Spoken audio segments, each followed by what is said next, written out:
Giới thiệu qua về cái bối cảnh của cuộc chiến này. Đây là một cuộc chiến giữa hai liên minh trong cùng một cái máy chủ của S54. Mục tiêu của cuộc chiến này sẽ là giành quyền kiểm soát điện ở phần vùng trung tâm. Liên minh nào là liên minh giành quyền chiến thắng trong trận chiến này là sẽ có khả năng là sở hữu cái điện trung tâm đến cuối cùng. Và bản đồ này là bản đồ ở cấp độ vàng. Thì hiện tại là 3 liên minh của S54 đang là những cái liên minh nằm ở vùng trung tâm này. Thì cảm ơn bạn ở máy chủ S54 đã cho mình mượn cái A cao để chúng ta có thể xem được cái màu xanh và màu đỏ cuộc chiến nó diễn ra. Mình hy vọng là cái cuộc chiến này nó diễn ra lâu một chút để chúng ta cùng nhau một là chia sẻ, thảo luận, bình luận nhiều hơn về cuộc chiến và cố gắng là cái buổi livestream nó dài lên một chút nhỉ. Thì theo như chia sẻ của chủ A cao ở đây thì bạn ấy nó có nói rằng là hai bên sẽ đánh nhau đến cái căn cứ cuối cùng. Bên nào mà không còn căn cứ nữa thì sẽ là thua, hoặc là một bên gửi hiệp ước ký đầu hàng trước thì là bên nó sẽ được tính là thua. Thì như hiện tại ở đây mình thấy là quân của hai bên có vẻ là đang là 55-45. Đấy. Đang là 55-45 thôi. Đang ở cấp độ vàng vàng 3 kìa. Vàng 3 mới đang giới hạn 9.0.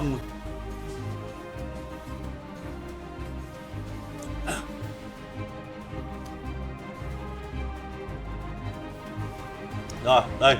Cuộc chiến nó diễn ra ngay đây thì chúng ta có thể nhìn thấy sơ đồ lực lượng và cái đường di chuyển quân đội của các bên. Của hai bên màu xanh và màu đỏ. Số lượng căn cứ quân xanh thì có vẻ là ít hơn số lượng căn cứ quân đỏ.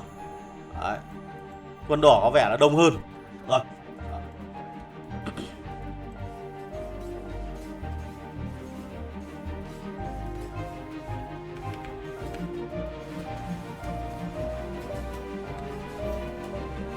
Rồi bên chiến trường của PF58 không biết là đề xuất trận đánh đấu như thế nào. Nhưng mà thấy thông tin phong phanh là đánh có vẻ là đầu hàng rồi cho nên cũng không còn đánh nữa thì phải. Coi như là thua rồi.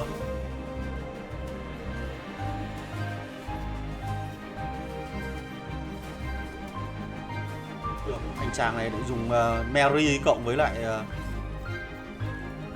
chiến binh mùa đông rồi. Nghe cặp bài hơi căng.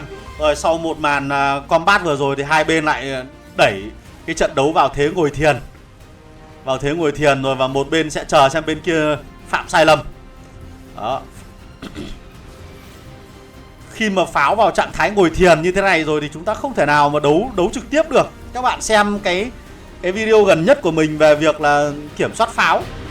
Thì khi pháo đang ở trạng thái phòng thủ rồi mà chúng ta cứ cố gắng lao đầu vào như thế này thì chỉ chết hết thôi.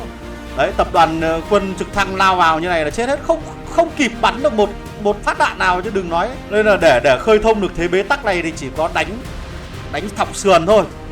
Còn trực diện vào pháo là không ăn được, hoặc là phải sử dụng máy bay ném bom. Đấy, không quân khỏe thì chúng ta mới chơi được, chứ còn chơi trực thăng và xe tăng chiến đấu chủ lực là cứ bơm vào bao nhiêu là chết bấy nhiêu, cứ bơm vào bao nhiêu là hết bấy nhiêu. Đó. Đánh như thế thì khá là tốn kém. Đúng không? Đó, thế nên mà khi mà pháo vào trạng thái ngồi thiền này rồi thì hai bên chỉ có thể triển khai theo hướng tấn công ở bên sườn thôi. Ví dụ như là cái tập đoàn quân của LR54 này này. Đấy, đứng ở đây thì có thể là tạo thêm một cánh quân nữa thọc vào sườn bên này. Đấy, có thêm tập đoàn quân xe tăng hạng nhẹ nữa.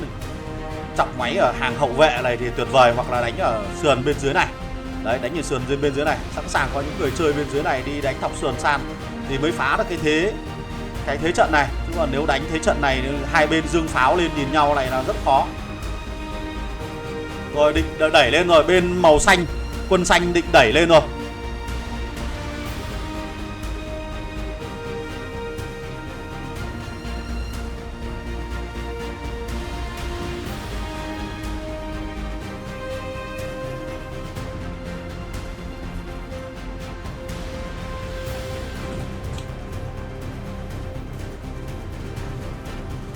Rồi quân xanh hết quân rồi, đẩy sớm là hết quân rồi. Nhìn thấy cái nhúm quân thế này là không ổn rồi. Trực thăng đội trực thăng của đỏ này cần phải lao vào sớm, cần phải lao vào luôn. Lao vào luôn bây giờ là ăn. Rồi đúng rồi, lao vào luôn. Phải lao vào. Ôi nhưng pháo bên này vẫn còn đứng bắn vẫn còn hỏa lực vẫn mạnh lắm.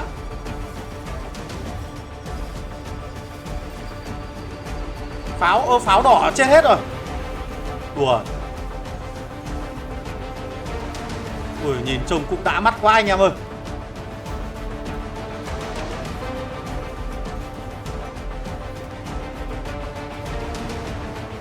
Ôi tập đoàn quân heli này đứng ở ngoài dập dờn quá.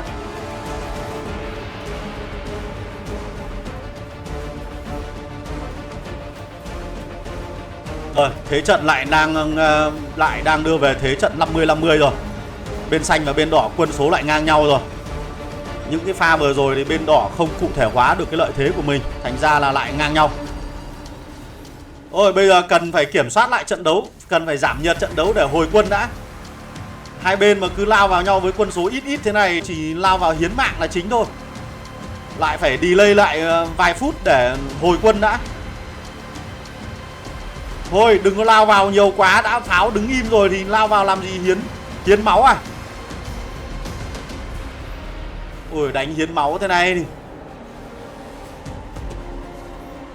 chờ nó đầy quân rồi hãng lao vào. Đơn vị MBT của mình cứ bơm được tí thì quân nào lên là anh em lại lao vào hiến máu tí đó.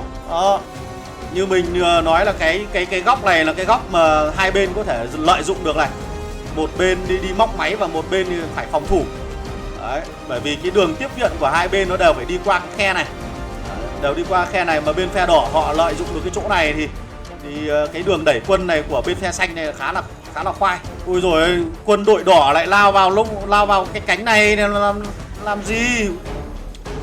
Khổ. Không lao vào được chỗ này rồi, pháo nó đứng ở đây rồi. Pháo chặn rồi đây này, cứ làm như ông này này. Đứng đây này móc máy địch mà lại ăn được nhiều kill này.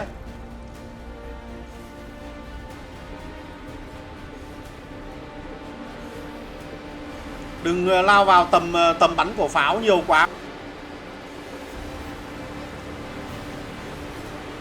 Ui rồi, chỗ này cứ lao vào hiến máu nhân đạo này.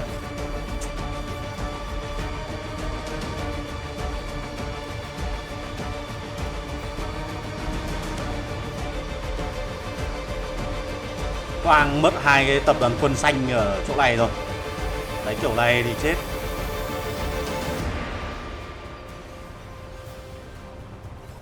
Ui dồi ôi. Ui dồi ôi, pháo nó đứng nó nã như thế này mà ông đỏ cũng nào vào được, đánh kiểu này. Đỏ lao vào mà pháo đứng im này, pháo đỏ vẫn đứng im này. Pháo phải đẩy lên.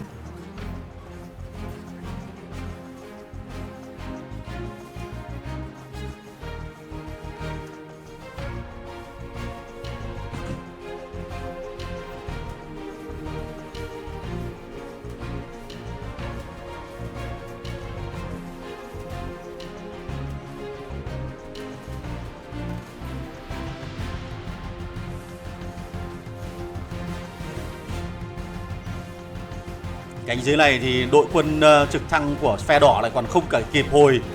Toàn lít nhít dính tí HP này vẫn cứ lao vào đánh nhau này. Ham quá, đánh này tốn quân mà không hiệu quả. Đấy, cứ đánh ở sườn này thì solo ổn thôi. Bao giờ thấy địch nó tỷ lệ bơm quân nó ít đi, bắt đầu mình đánh ở trực diện trung tâm sau. Ôi rồi ôi, vừa mới nói xong thì các ông lao vào vã nhau ngay rồi. Toàn lao vào hiến kill cho pháo rồi. Thế này mà các ông chơi pháo cứ bảo rằng là em chơi pháo chả có kill gì. Úi rồi, trong khi MBT Nga của mình chả làm được cái gì, lao vào chết bao nhiêu chết bấy nhiêu này. Cứ lao vào là chết này. Pháo cứ đứng đây húp thôi mà mấy ông cứ bảo em chơi pháo chả được cái tí kill nào cả.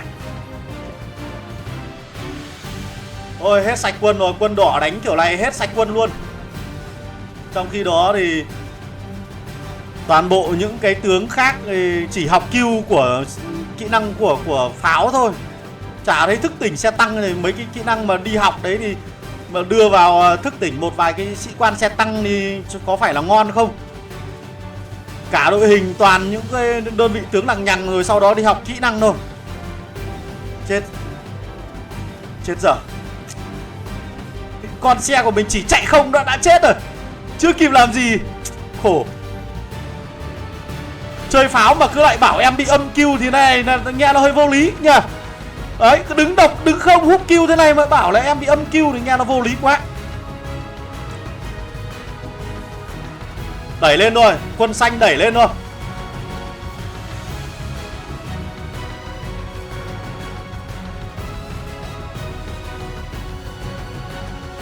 Rồi, các bạn cứ lưng sĩ quan lục quân cho nó thức tỉnh hết đi. Cho cái bộ co của mình nó hoàn hảo trước đi đã. Ví dụ bạn chơi main xe tăng thì bạn phải có ít nhất các cái tướng xe tăng ở thế hệ cao nhất là ít nhất phải có 2 con đã. Sau đó mới tính đến cái quá trình học các cái skill. Chứ còn bây giờ tướng thì toàn tướng gen 1. Cứ nghĩ đau đầu về cái vấn đề học skill A hay là học skill B thì tốt hơn. Bạn ơi, bạn cứ thức tỉnh cho mình 2 cái con, 3 con, 4 con đi để thay đổi.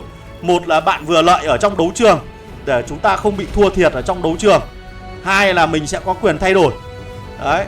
Chứ còn bây giờ bạn cứ đau đầu về cái vấn đề học skill, trong khi đó thì tướng gen 1 thì học skill có khỏe mấy thì vẫn thua. Tình thế đang cấp bách, đang đấm nhau căng như thế này, cứ đi ăn lô.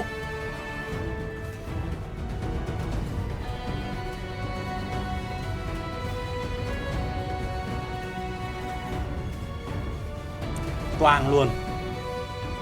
Quân xanh lại chiếm ưu thế rồi. Cần phải cụ thể hóa được cái ưu thế này. Cần phải đẩy nhà trước tiên. Bật, ôi bật khiên rồi. Chơi cả khiên à? Chơi cả khiên này thì đánh đến sáng mai.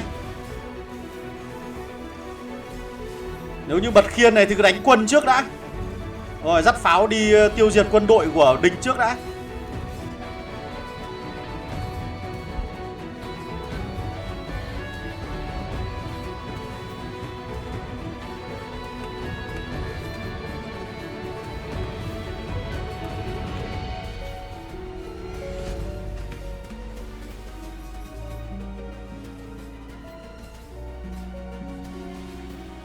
Rồi bên đỏ loạn rồi. Bên đỏ này trông có vẻ thế trận là bị loạn rồi. Và bên phe xanh gọi là bất chấp cái bật khiên của phe đỏ vẫn chơi hết.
Các tập đoàn quân của phe đỏ đang đi móc máy rất là hiệu quả. Đó. Đánh thọc sườn rất tốt. Mình để ý cái tập đoàn quân màu đỏ này đánh từ nãy giờ ở đây là khá là khó chịu.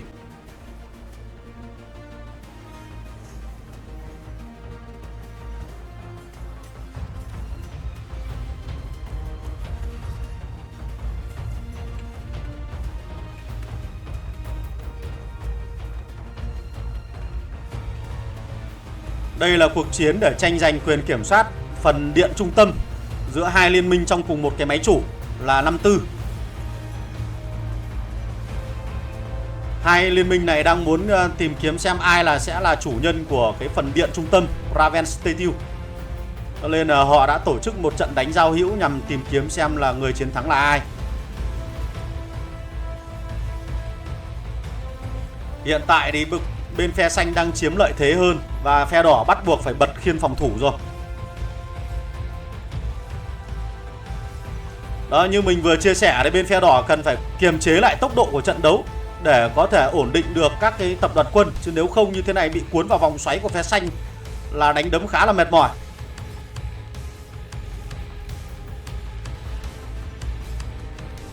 Bởi vì cứ được 1-2 đơn vị lính là chạy ra để đấu với 15 đơn vị lính của phe xanh là khá là khó chiến thắng. Trong khi đó thì có thể phe đỏ sẽ chơi cái biện pháp là tấn công thọc sườn hoặc là quấy phá hậu phương thì tốt hơn. Đồng thời là phía trước này cần phải có một điểm để tụ lại các cái tập đoàn quân pháo. Pháo cần phải tụ lại đằng xa này này. Đó, đứng ở hai bên hoặc chỗ này. Chỗ này có thể là tạo các tập đoàn quân pháo đứng ở đây được, hoặc là đứng ở chỗ góc này. Cần phải có pháo để đưa về trạng thái là ngồi thiền thì mới kiềm chế lại tốc độ trận đấu được, chứ nếu không như thế này cuốn vào vòng xoáy phe xanh là cứ ra bao nhiêu chết bấy nhiêu.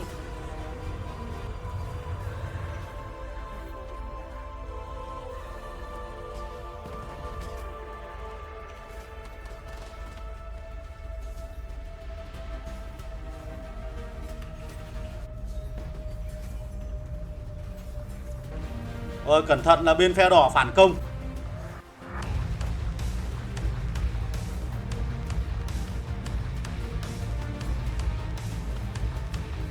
Rồi đấm mất ông áo tím này rồi.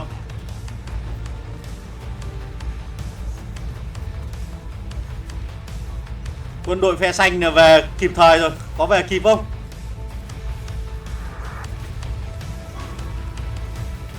Toang rồi. Không thành công rồi.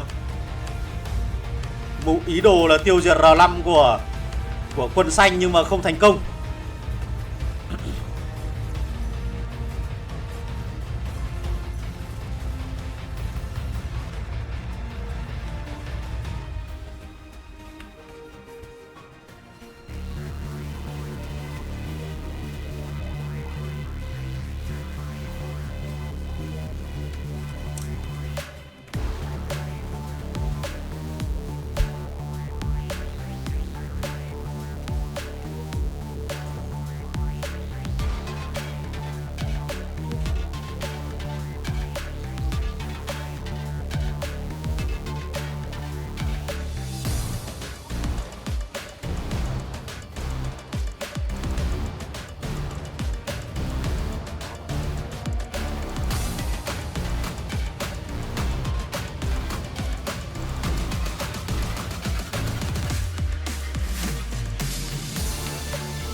Rồi, bên này phe xanh này đang đốt quân căng quá.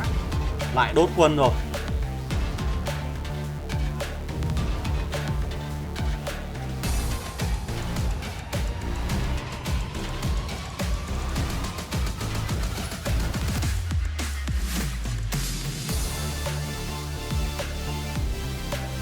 Hello Crystal.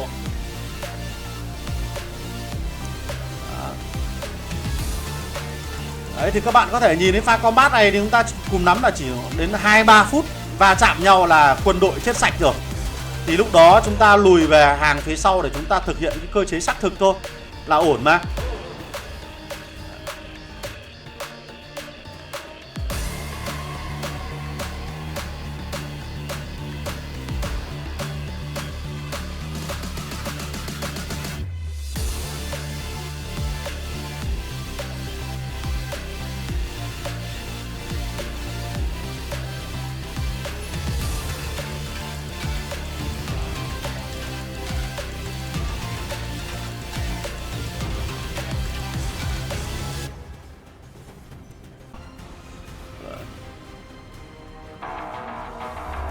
Bảo rõ ràng hôm vừa rồi ông Hash Game livestream là thấy mấy bên phe xanh tao là đốt căn cứ bên phe đỏ mày thì coi như là bên tao thắng. Nhưng bên phe đỏ bảo tao không phục. Bên tao tí nữa thì phản công, bên mày phải bật khiên cơ mà. Đến nỗi bên mày phải bật khiên thì sao nói bên tao thua. Thôi rồi làm lại trận khác.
Bên NR54 này có những tập đoàn quân đi đánh ở hậu phương khá là khó chịu.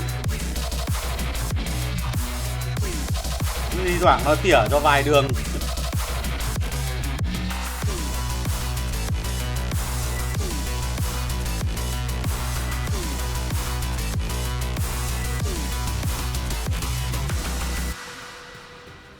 Bên 54 đang bị đánh hết quân rồi.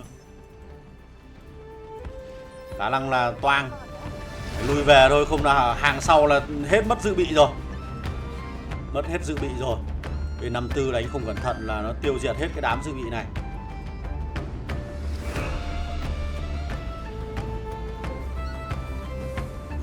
Chết hết rally đây rồi, thôi chửi nhau thôi. Ôi giời ơi. 2-3 rally pháo ở đây nó bay sạch rồi. Giờ còn toàn què cụt cả.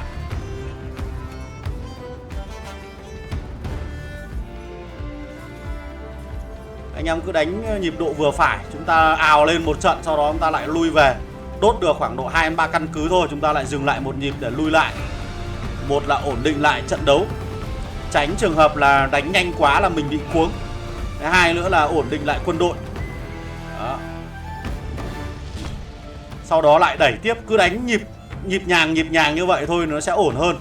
Thay vì là cứ ào lên sau đó là mạnh cái AG nào đó chạy, AG nào đó đốt rồi tác cờ lung tung sàng lên cả. Mình cứ bình tĩnh thôi. Đấy. Vừa là ổn định trận đấu, hai là ổn định lại nhịp độ, ba là tăng cường quân đội. Đấy. Nếu như mà có ai đang online thì hô hào tạo thêm key rally nữa là tốt quá. Là bởi vì bên địch nó cũng đang bật khiên phòng thủ, cho nên là mình cũng không cần việc gì phải vội cả. Cứ tiến chắc đánh chắc thôi. Tiến đến đâu đánh đến đó. Ổn định địa hình, đội hình là tuyệt vời rồi.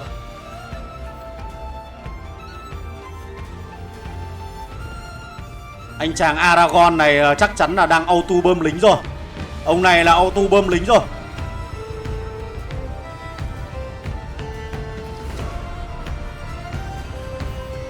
Đó, auto bơm lính chắc luôn.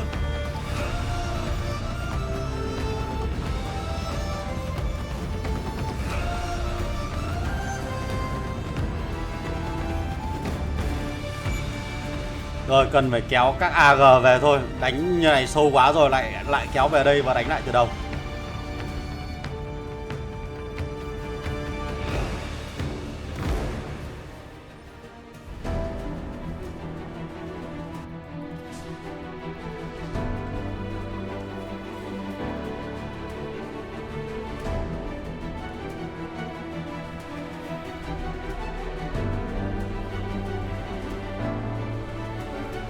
Thực hiện nốt pha vây bắt này mà thành công thì bên xanh là coi như là thắng.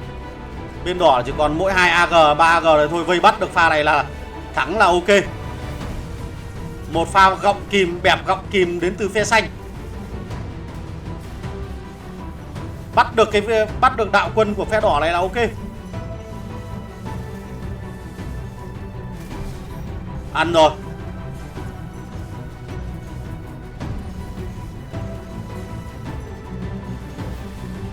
Rồi, ăn rồi.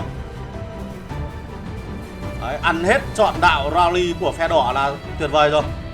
Đó. Rồi, xong phim rồi. Cuộc chiến này có lẽ là kết thúc rồi, giữa 54 và NR54. Đó. Cuộc chiến để tranh giành cái điện trung tâm là Raven Statue khả năng là kết thúc sớm ở đây, là bởi vì bên NR54 này không có bất cứ một cái sự phản kháng nào trước sức mạnh của bên 54. Thì hiện tại là tất cả các cái căn cứ của NR54 bị đẩy bay đi, nhưng mà cũng không có căn cứ nào tele lên hàng đầu tiên của phần tiền tuyến này. Đó. Để phòng thủ hoặc là thực hiện các chiến thuật đốt lính dự bị của bên phe xanh. Khả năng là cái cuộc chiến này sẽ dừng sớm thôi.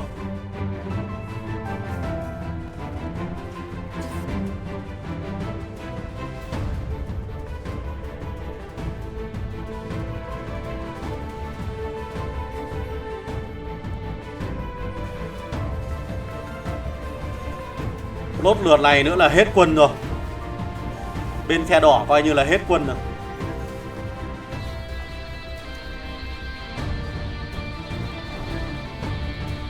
chiến thắng đã được khả năng là đã được giành phần thắng về bên phía 54. Và sắp tới thì cái người chiếm giữ Raven Statue sẽ là cái liên minh này. Cuộc chiến này đã được phân định thắng thua bởi cái ngôi làng này đã được đốt cháy, và bên phía NR54 đã chấp nhận cái hiệp ước đồng minh, và coi như cái cuộc chiến kết thúc tại đây. Và cảm ơn bạn Minh Nhật Minh đã cho mình mượn cái tài khoản để có thể xem được màu xanh và màu đỏ trong cuộc chiến ngày hôm nay. Cảm ơn 500 anh em đã xem livestream về cái trận đánh này. Và bây giờ chúng ta sẽ chuyển sang chiến trường khác, và nếu như các cái chiến trường đó còn đánh nhau